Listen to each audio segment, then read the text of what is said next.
हमारे साथ बातचीत करने के लिए केंद्रीय मंत्री BL वर्मा जी। सर, अखिलेश यादव का बयान आया है, वो कल वोटर अधिकार यात्रा में थे बिहार में, तो उन्होंने कहा है कि पहले हमने अवध जीता है, अब मगध जीतेंगे। देखिए, एक समाजवादी पार्टी के नेता अखिलेश जी भूल जाते हैं, वो उन्हें पता नहीं है अभी आखिर में वो अवध भी हार गए हैं और मगध भी हारेंगे।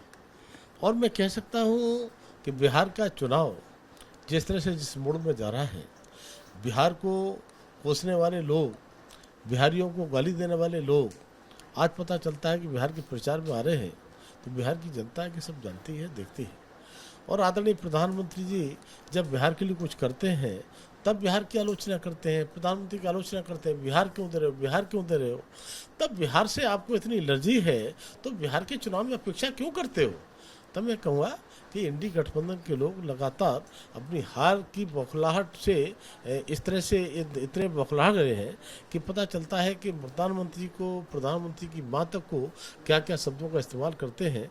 तब वो ऐसे शब्दों की मुझे लगता है कि कहीं भी गुंजाइश बिहार की धरती पर नहीं है। और बिहार के लोग केवल बिहार के ही नहीं, पूरा देश की जनता नाराज है।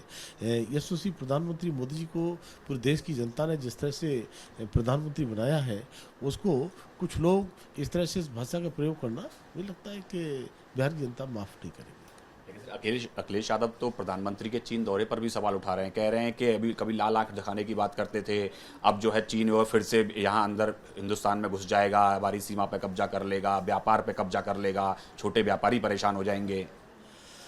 देखिए, अखिलेश यादव जी तुष्टीकरण की राजनीति करते हैं। तुष्टीकरण की राजनीति के लिए उन्हें कुछ भी बोलना पड़ेगा तो बोलेंगे। ऑपरेशन सिंदूर पर जब दुनिया ने भारत की ताकत को देखा है, तब अखिलेश जी के मुंह से दो शब्द सेना के या प्रधानमंत्री के सम्मान में नहीं निकले। तब मैं कह सकता हूं कि चाहे ऑपरेशन सिंदूर की बात हो, चाहे जीडीपी ग्रोथ हमारी कहाँ से कहाँ जा रही है, भारत की ताकत पूरी तरह से दुनिया देख रही है। आदरणीय प्रधानमंत्री के नेतृत्व में जो गरीबी की रेखा से नीचे थे, न जाने कब से कांग्रेसी सरकार में नारा लगाते रहे गरीबी हटाओ। आदरणीय प्रधानमंत्री के नेतृत्व में, मोदी जी के नेतृत्व में 2014 के बाद में 25 करोड़ से ज़्यादा लोग ऐसे जो गरीबी के दलदल में फंसे थे, गरीबी के दल से बाहर निकाला गया है। तब मैं कहूँगा कि 2017 से पहले का शासन माननीय अखिलेश जी को देखना चाहिए कि जिस तरह से उत्तर प्रदेश का जो हाल था, और उस समय हमने नारा दिया था कि न गुंडाराज न भ्रष्टाचार, अब की बार भाजपा सरकार।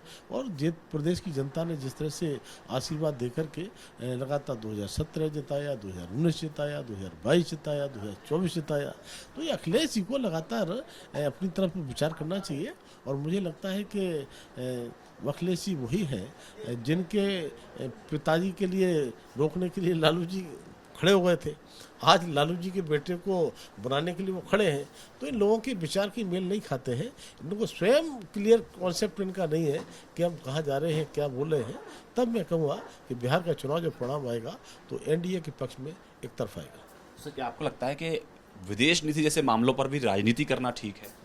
देखिए, विदेश नीति पर राजनीति करना या सेना की रणनीति पर सवाल पूछना, मुझे लगता है कि ये देश के विषय में, राष्ट्र के विषय में, राष्ट्र यशस्वी होते तो शायद इस तरह की बात नहीं करते।